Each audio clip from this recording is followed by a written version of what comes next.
गरुड़ पुराण 12वां अध्याय एकादशाह कृत्य निरूपण विस्तार से व्याख्या। यह अध्याय मृत्यु के बाद एकादशाह 11वें दिन किए जाने वाले धार्मिक कृत्यों और दान की महत्ता का वर्णन करता है। गरुड़ जी के पूछने पर श्री भगवान विष्णु स्वयं इस विषय की विधिपूर्वक जानकारी देते हैं। आइए इसे सरल और विस्तार से समझते हैं। गरुड़ जी का प्रश्न।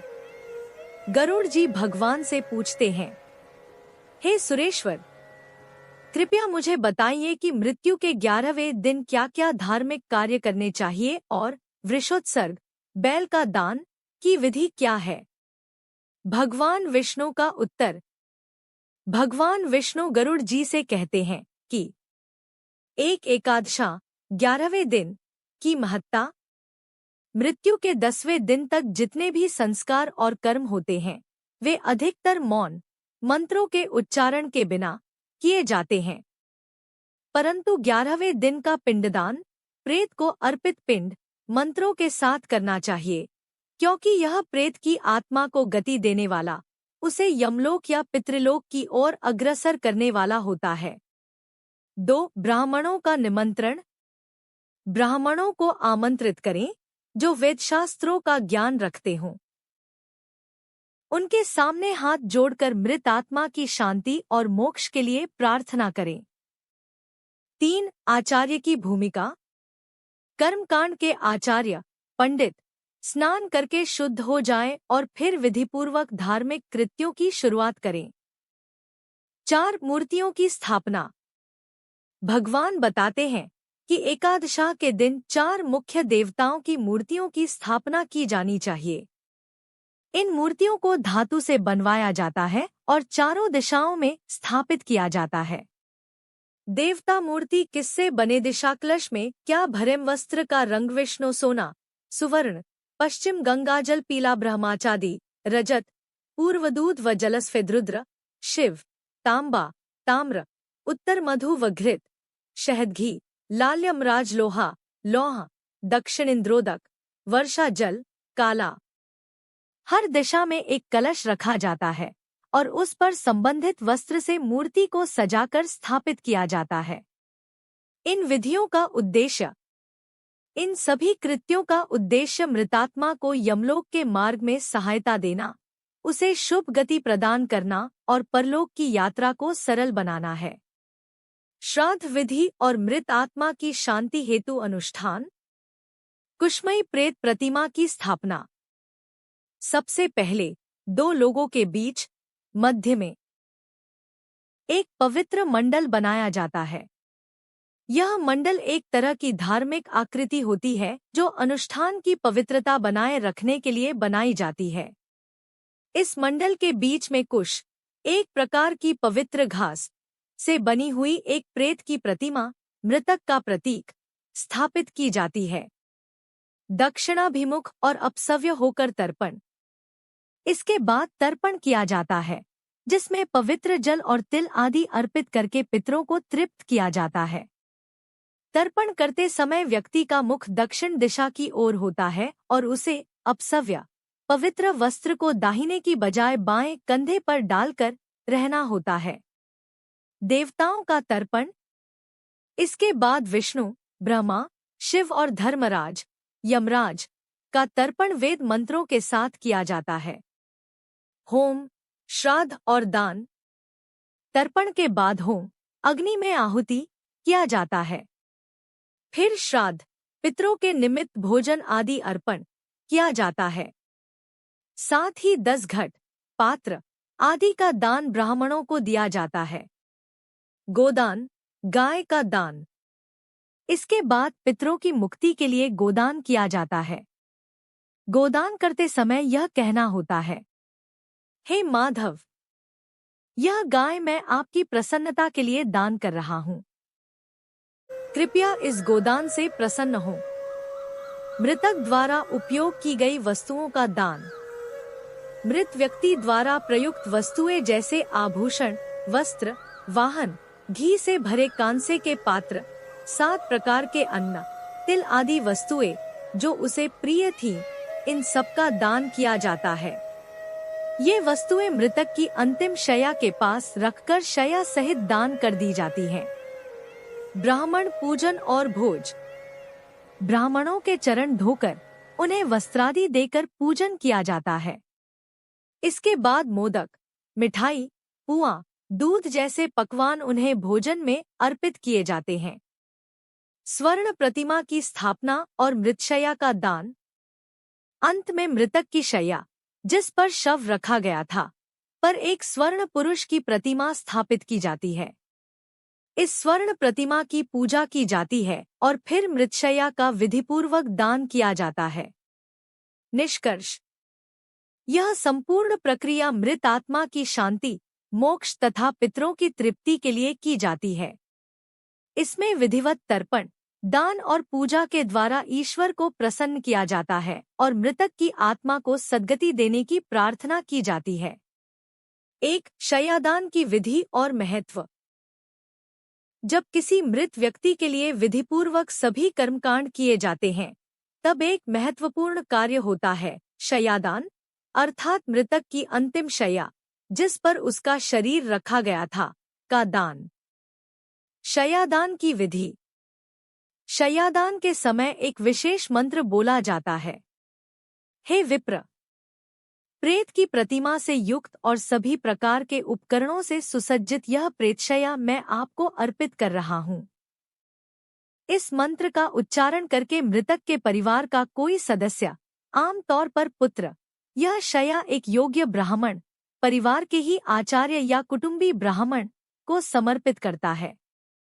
शैया के साथ उस पर रखी गई वस्तुएं जैसे प्रेत की प्रतिमा, आभूषण, बिछावन और अन्य उपयोगी वस्तुएं भी दान की जाती हैं।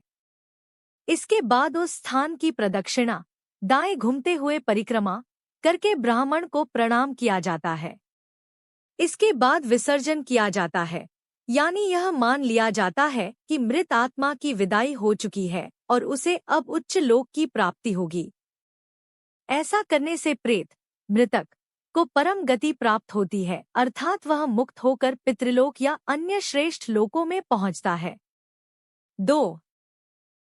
वृषोत्सर्ग की विधि और नियम। 11वें दिन का कर्म। 11वें दिन प्रायश्चित्त और आत्मा की तृप्ति के लिए वृषोत्सर्ग किया जाता है। इसका अर्थ है एक विशेष प्रकार के बैल, वृष को धार्मिक रीति से छोड़ देना या ब्राह्मण को समर्पित कर देना। वृषोत्सर्ग की शर्तें। ऐसा वृषभ, बैल चुना जाना चाहिए जो निम्न दोषों से रहित हो, अधूरे अंगों वाला न हो, रोगी न हो, अत्यधिक छोटा बछड़ा न हो। वृषभ के शरीर पर विशेष शुभ लक्षण होने चाहिए। लाल आंखें, पिंगल, गेरुए भूरे रंग का शरीर, लाल रंग की सींगे, गला और खुर, सफेद पेट और काली पीठ। वर्णों के अनुसार वृष का चयन। ब्राह्मण के लिए उपर्युक्त लक्षणों वाला वृषभ, क्षत्रिय के लिए चिकना और रक्तवर्ण, गहरे लाल रंग वाला वृषभ, वैश्य के लिए पीतवर्ण, पीले रंग का वृषभ, शूद्र के लिए कृष्णवर्ण, काले रंग का वृषभ। यह जाति और वर्ण व्यवस्था के अनुसार किए जाने वाले धार्मिक विधान का हिस्सा है, जो प्राचीन धर्मशास्त्रों में वर्णित है। 3. नवक श्राद्ध और समापन। नवक 9 दिनों तक किया गया श्राद्ध एवं अन्य सभी आवश्यक दान, भोजन और तर्पण विधिपूर्वक करने के बाद। भावार्थ। इस श्लोक के माध्यम से भगवान यह सिखाते हैं कि संसार में कुछ भी स्थायी नहीं है, दुख और वियोग जीवन का हिस्सा है। इसलिए हमें इनसे विचलित न होकर जीवन को समझदारी और धैर्य से जीना चाहिए। श्री भगवान कहते हैं, जिस प्रकार एक पथिक, यात्रा करने वाला व्यक्ति रास्ते में कहीं किसी वृक्ष की छाया देखकर थोड़ी देर के लिए आराम करता है, फिर विश्राम के बाद अपने गंतव्य की ओर आगे बढ़ जाता है, उसी प्रकार यह संसार भी एक विश्राम स्थल जैसा ही है। यहाँ जीवात्माएं एक दूसरे से मिलती हैं, माता पिता, भाई बहन, पति पत्नी, मित्र आदि बनते हैं लेकिन यह मिलन स्थायी नहीं होता। यह सब प्रारब्ध कर्मों के अनुसार होता है।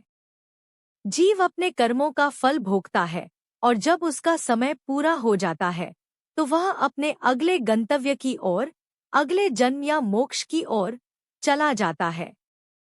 यही जीवन की सच्चाई है। मिलन और वियोग दोनों ही क्षणिक है। फिर भगवान एक और सुंदर उदाहरण देते हैं। प्रातः सुबह जो भोजन पकाया जाता है वह सांझ तक नष्ट हो जाता है, यानी वह टिकता नहीं। तो फिर उस भोजन से बनी हुई इस देह, शरीर की क्या स्थायित्व हो सकती है? जब शरीर का पोषण ही नाशवान वस्तुओं, भोजन से हो रहा है तो स्वयं शरीर भी नश्वर ही है। यह शरीर स्थायी नहीं है, यह तो नष्ट होने के लिए ही बना है। इसलिए जब किसी के पिता की मृत्यु होती है और पुत्र को दुख होता है तो उस दुख को शांत करने के लिए ऊपर बताए गए विचार औषधि के समान हैं। इन विचारों को ध्यान में रखकर, यानी जीवन की अस्थिरता और मृत्यु की अनिवार्यता को समझकर, अज्ञानवश होने वाले अत्यधिक शोक को त्याग देना चाहिए। इसके बाद पुत्र को अपने पिता के अंतिम संस्कार और श्राद्ध कर्म आदि क्रियाकर्म शांत चित्त और श्रद्धा से करना चाहिए। सारांश: जीवन एक विश्राम स्थल जैसा है। जीव मिलते हैं और फिर अपने कर्मानुसार आगे बढ़ जाते हैं। शरीर नाशवान है क्योंकि यह भी नष्ट होने वाले अन्न से बना है। अत्यधिक शोक अज्ञान का परिणाम है, इसे ज्ञान से दूर किया जा सकता है। मृत्यु के बाद क्रियाकर्म करना पुत्र का कर्तव्य है और उसे विवेक एवं धैर्य से पूरा करना चाहिए। भावार्थ: इस श्लोक में समझाया गया है कि संसार में मिलन और बिछड़ना स्वाभाविक है। आत्मा के लिए यह जीवन एक अस्थायी पड़ाव मात्र है। इसलिए मृत्यु को लेकर अत्यधिक दुखी होने के बजाय उसे एक स्वाभाविक प्रक्रिया मानकर धैर्यपूर्वक अंतिम कर्तव्यों का निर्वहन करना चाहिए। भगवान विष्णु गरुड़ जी से कहते हैं, जब किसी पुरुष की मृत्यु हो जाती है और उसका अपना पुत्र नहीं होता, तब उस मृत व्यक्ति की क्रियाकर्म, अंतिम संस्कार, पिंडदान, श्राद्ध आदि किसे करनी चाहिए?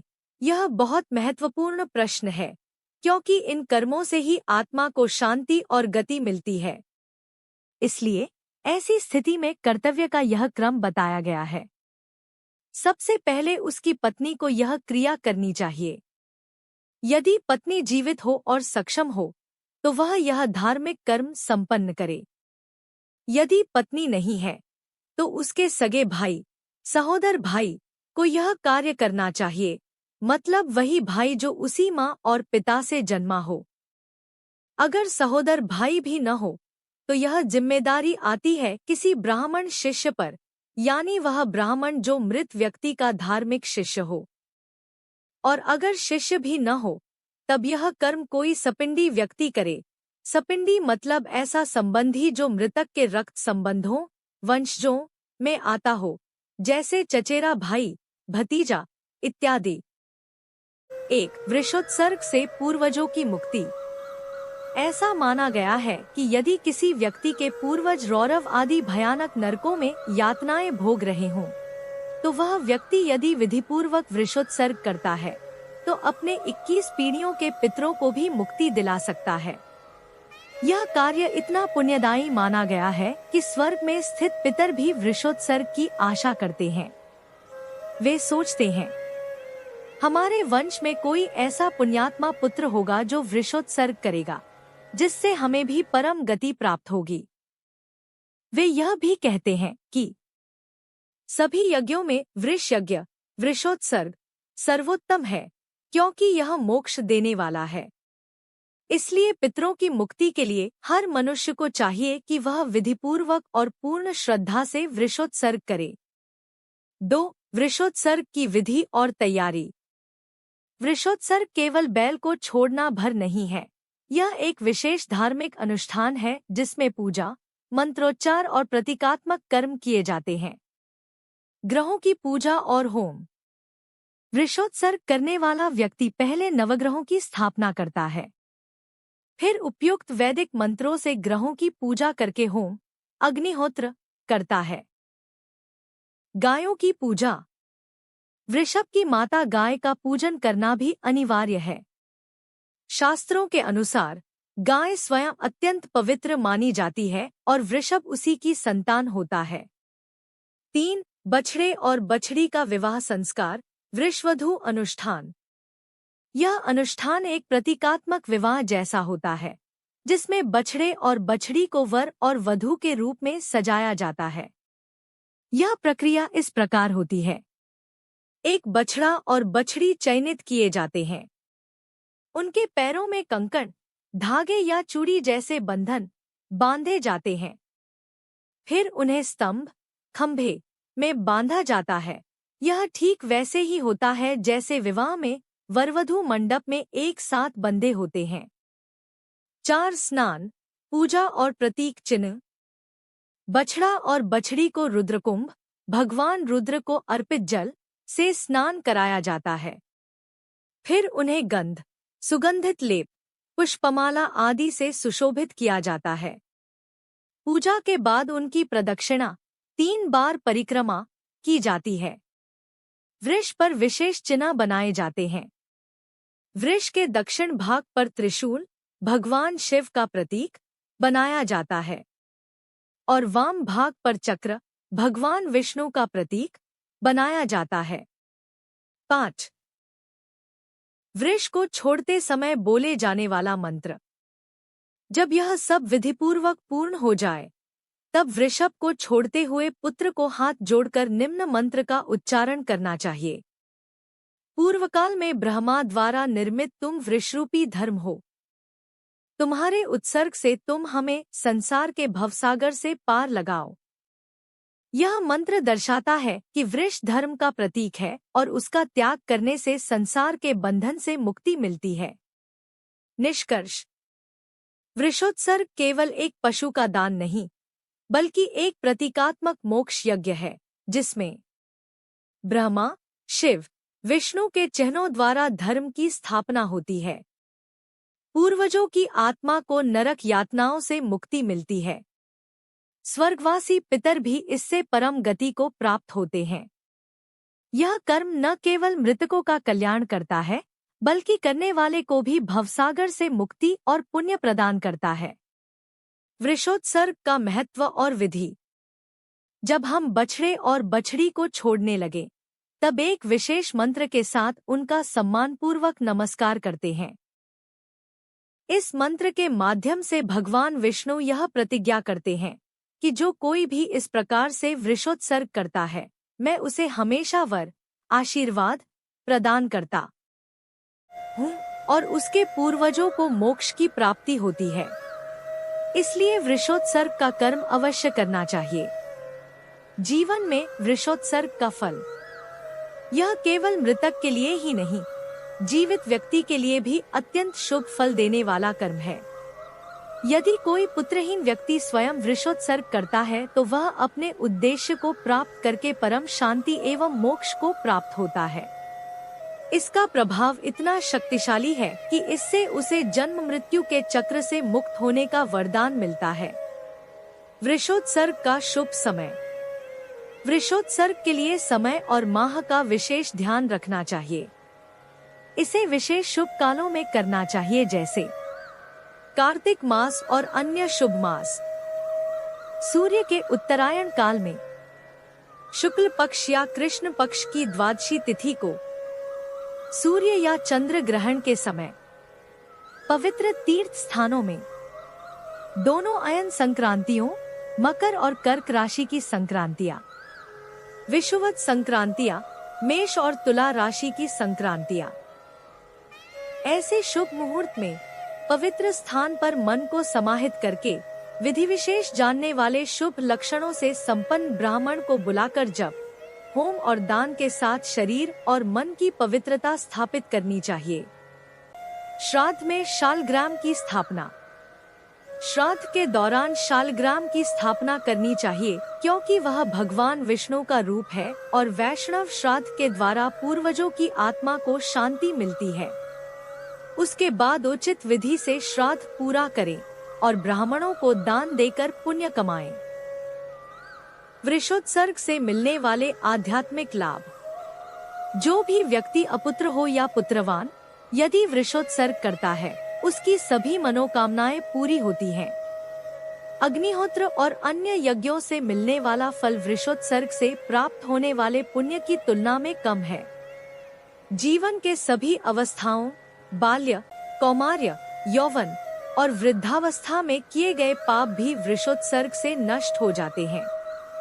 ऐसे महापापी जो मित्रद्रोही हों, कृतघ्न हों, शराबी हों, गुरु की पत्नी के प्रति आसक्त हों, ब्रह्महत्या के पापी हों या स्वर्ण की चोरी करने वाले हों, वे भी वृषोत्सर्ग से पाप मुक्त हो जाते हैं। इसलिए यह कहना उचित है कि तीनों लोकों में वृषोत्सर्ग के समान कोई पुण्य कार्य नहीं है। निष्कर्ष। वृषोत्सर्ग न केवल एक धार्मिक अनुष्ठान है, बल्कि यह जीवन के पापों से मुक्ति और आत्मा की शुद्धि का माध्यम है। इसका महत्व इतना अधिक है कि भगवान विष्णु स्वयं इसका वरदान देते हैं। इसलिए इसे सच्चे मन से, विधिपूर्वक, शुभ समय और शुभ स्थान पर करना चाहिए। वृषोत्सर्ग करने के नियम और उसकी सीमाएं। जब कोई महिला जो पति और पुत्र वाली हो, अगर उनके सामने ही मृत्यु को प्राप्त हो जाए, तो उस महिला के लिए वृषोत्सर्ग नहीं करना चाहिए। ऐसी स्थिति में उसके उद्धार के लिए दूध देने वाली गाय का दान करना श्रेष्ठ माना गया है। इससे यह स्पष्ट होता है कि हर मृतक की स्थिति और परिवार के हालात के अनुसार अनुष्ठान और दान करने का विधान अलग होता है। वृषभ के प्रति दया का महत्व। जो व्यक्ति वृषभ को किसी प्रकार के बोझ या काम के लिए अपनी पीठ या कंधे पर उठाने के लिए मजबूर करता है, वह अत्यंत पापी माना गया है। ऐसा करने वाला व्यक्ति प्रलय तक नरक की कठोर यातनाओं का भागीदार बनता है। इसके अलावा यदि कोई निर्दयी व्यक्ति वृषभ को मुट्ठी से या लकड़ी से मारता है, तो वह भी भारी पाप करता है और एक कल्प, बहुत लंबा समय तक यम की सजा भोगता है। इससे यह शिक्षा मिलती है कि वृषभ के प्रति अत्यंत आदर और दया का भाव रखना आवश्यक है, क्योंकि वह धार्मिक अनुष्ठान का एक महत्वपूर्ण अंग होता है। वृषोत्सर्ग के बाद श्राद्ध का विधान। वृषोत्सर्ग करके मृतक का सपिंडीकरण, पिंडदान आदि के माध्यम से मृतक के साथ संबंध स्थापित करना आवश्यक है। इसके पूर्व और बाद में षोडश श्राद्ध, 16 प्रकार के श्राद्ध कर्म विधिपूर्वक संपादित करने चाहिए। प्रथम मलिनषोडशी श्राद्ध। यह श्राद्ध 10 दिनों तक किया जाता है और इसमें निम्नलिखित स्थानों पर पिंड प्रदान करना आवश्यक होता है। मृत स्थान, जहां मृत्यु हुई हो, द्वार पर, अर्धमार्ग, रास्ते के बीच में, चिता, जिस पर अंतिम संस्कार हुआ हो, शव के हाथ में, अस्थि संचय, अस्थियों के संग्रह स्थल। इन स्थानों पर 6 पिंड दिए जाते हैं और 10 दिन तक 10 पिंडों का दान किया जाता है। इसे प्रथम मलिनषोडशी श्राद्ध कहते हैं। मध्यम षोडशी श्राद्ध। यह दूसरा श्राद्ध होता है जो मध्य में किया जाता है। इसका भी विधान और महत्व है, जिसका विवरण आगे दिया जाना चाहिए। निष्कर्ष। वृषोत्सर्ग के नियमों का पालन करते हुए उसका सम्मान और दया पूर्वक व्यवहार अत्यंत आवश्यक है। मृतक के श्राद्ध कर्म विधिपूर्वक और क्रमवार करना चाहिए ताकि उसकी आत्मा को शांति मिले। विशेष स्थिति में, जैसे पतिपुत्र वाली स्त्री की मृत्यु, अलग विधि अपनाई जाती है जो शास्त्रों द्वारा निर्धारित है। मध्यम षोडशी श्राद्ध का विधान और महत्व। मध्यम षोडशी श्राद्ध मलिनषोडशी की तरह ही होता है, जिसमें कुल 16 पिंड दान किए जाते हैं। प्रत्येक पिंड को समर्पित करने का एक विशेष देवता या आध्यात्मिक लक्ष्य होता है। इस प्रकार पहला पिंड भगवान विष्णु को दिया जाता है, क्योंकि वे सभी प्राणियों के पालनहार हैं और आत्मा को संरक्षण देते हैं। दूसरा पिंड भगवान शिव को अर्पित किया जाता है, जो संहारक और परिवर्तन के देवता हैं तीसरा पिंड सपरिवार यमराज को दिया जाता है, जो मृतात्माओं के न्यायाधीश हैं। चौथा पिंड सोमराज चंद्रदेव को दिया जाता है, जो शीतलता और शांति प्रदान करते हैं। पांचवा पिंड हव्यवा अग्नि को अर्पित किया जाता है, जो यज्ञ में हवन सामग्री ग्रहण करते हैं। छठा पिंड कव्यवा अग्नि को दिया जाता है, जो ऋषियों के यज्ञों में अग्नि का संचालन करते हैं। सातवां पिंड काल देव को अर्पित किया जाता है, जो समय के स्वामी हैं। आठवां पिंड रुद्र को दिया जाता है, जो शिव के क्रोधी रूप हैं। नवा पिंड पुरुष को दिया जाता है, जो सृष्टि के मूल स्वरूप माने जाते हैं। 10वां पिंड प्रेत को अर्पित किया जाता है, जो मृत आत्माओं के लिए समर्पित होता है। 11वां पिंड तत्पुरुष के लिए दिया जाता है, जो परमात्मा के एक रूप हैं। शास्त्रज्ञ इस पूरे विधि को मध्यम षोडशी श्राद्ध के नाम से जानते हैं। उत्तम षोडशी श्राद्ध और अन्य श्राद्ध। इसके बाद प्रतिमास के 12 पाक्षिक, त्रिपाक्षिक, षाण्मासिक और ऊनाब्दिक श्राद्ध होते हैं, जिन्हें उत्तम षोडशी श्राद्ध कहा जाता है। ये सभी श्राद्ध क्रियाएं मृतक की आत्मा की शुद्धि और उसके पितरों की पंक्ति में प्रवेश के लिए आवश्यक हैं। षोडशत्रयी श्राद्धों का महत्व। ये तीनों श्राद्ध मलिन षोडशी, मध्यम षोडशी और उत्तम षोडशी मिलकर षोडशत्रयी श्राद्ध कहलाते हैं। इन श्राद्धों को करने से मृतक की आत्मा का प्रेतत्व, अस्थिर आत्मा की स्थिति समाप्त हो जाता है। जब तक ये षोडशत्रयी श्राद्ध पूरे विधि विधान से नहीं किए जाते, तब तक मृतक आत्मा न तो स्वयं से और न ही दूसरों द्वारा दिए गए किसी भी दान या वस्तु से लाभ प्राप्त कर पाती है। अंतिम निष्कर्ष। इसलिए मृतक की आत्मा को शांति और मोक्ष दिलाने के लिए इन षोडशत्रयी श्राद्धों का संपूर्ण रूप से संपादन अत्यंत आवश्यक है। ये श्राद्ध मृतक को पितरों की पंक्ति में सम्मिलित करते हैं और उसकी आत्मा को स्थिर व मुक्त करते हैं। पुत्र के द्वारा षोडशत्रयी श्राद्ध अनुष्ठान का महत्व। पुत्र को अपने मृतक पूर्वजों के उद्धार के लिए नियम और विधि के अनुसार षोडशत्रयी श्राद्धों का अनुष्ठान करना चाहिए। ये श्राद्ध मृतक की आत्मा को शांति और मोक्ष प्रदान करने के लिए अत्यंत आवश्यक हैं। पत्नी के श्राद्ध अनुष्ठान का फल। यदि कोई पत्नी अपने पति के लिए उपयुक्त विधि से ये श्राद्ध करती है, तो उसे अपार पुण्य और अनंत फल प्राप्त होता है। ऐसा कहा गया है कि जो स्त्री अपने मृत पति के लिए वार्षिक श्राद्ध, जिसे क्षयाह श्राद्ध भी कहते हैं, और महालय के समय पाक्षिक श्राद्ध करती है, वह सती स्त्री के समान पवित्र मानी जाती है। पतिव्रता स्त्री का महत्व। जो पत्नी अपने पति के प्रति कृतज्ञता और श्रद्धा से जीवित रहते हुए अपने पति के लिए श्राद्धों का पालन करती है और उनकी आत्मा की सेवा करती है, वह एक सच्ची पतिव्रता कहलाती है। ऐसे जीवन को सफलता और मोक्ष प्राप्ति वाला माना जाता है। असामान्य मृत्यु और उसके संस्कार। अगर कोई व्यक्ति आकस्मिक रूप से मर जाता है, जैसे आग लगने से, जल में डूबने से या अन्य अचानक मृत्यु से, तो उसके सभी संस्कार विधिपूर्वक करने चाहिए। यदि मृत्यु किसी गलती, स्वेच्छा से या सांप के काटने से होती है, तो मृतक के दोनों पक्षों, परिवार वालों द्वारा पंचमी तिथि को नाग पूजा करनी चाहिए। नाग पूजा विधि। नाग पूजा के लिए जमीन पर नाग के फण की आकृति बनानी चाहिए, जो सफेद रंग की हो। उसके चारों ओर सफेद फूल और सुगंधित चंदन लगाकर पूजा करनी चाहिए।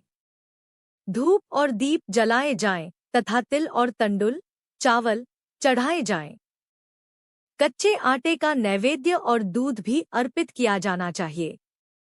शक्ति के अनुसार नाग देवता के लिए सोने का नाग और एक गाय ब्राह्मण को दान में देना चाहिए। पूजा के बाद हाथ जोड़कर कहना चाहिए, नागराज प्रसन्न हो। नारायण बलि का विधान। इसके बाद मृतक के उद्धार के लिए नारायण बलि की क्रिया करनी चाहिए। यह क्रिया मृत व्यक्ति के पापों को नष्ट करती है और उसे स्वर्ग प्राप्ति का मार्ग देती है। 1 वर्ष तक श्राद्ध दान का विधान। इस संपूर्ण अनुष्ठान के बाद मृतक के लिए 1 वर्ष तक अन्न और जल के साथ घट पात्र का दान देना चाहिए या संख्यानुसार जल सहित पिंडदान करना चाहिए। अंतिम संस्कार और सपिंडीकरण। मृतक के श्राद्धों का समापन 11वें दिन पूर्ण विधि से चरु शुद्ध अन्न बनाकर किया जाना चाहिए। इसके पश्चात मृतक का सपिंडीकरण किया जाता है, जो उसकी आत्मा को पितरों की पंक्ति में सम्मिलित करता है। शुद्ध होने के बाद सूतक का अंत होते ही मृतक के लिए शय्यादान, शय्या का दान और पददान, पद या अन्य वस्तु का दान किया जाना चाहिए। समापन। इस प्रकार गरुड़ पुराण के सारोद्धार भाग में एकादशा विधि निरूपण नामक 12वें अध्याय का समापन होता है, जिसमें इन सभी विधियों और अनुष्ठानों का विस्तार से वर्णन किया गया है।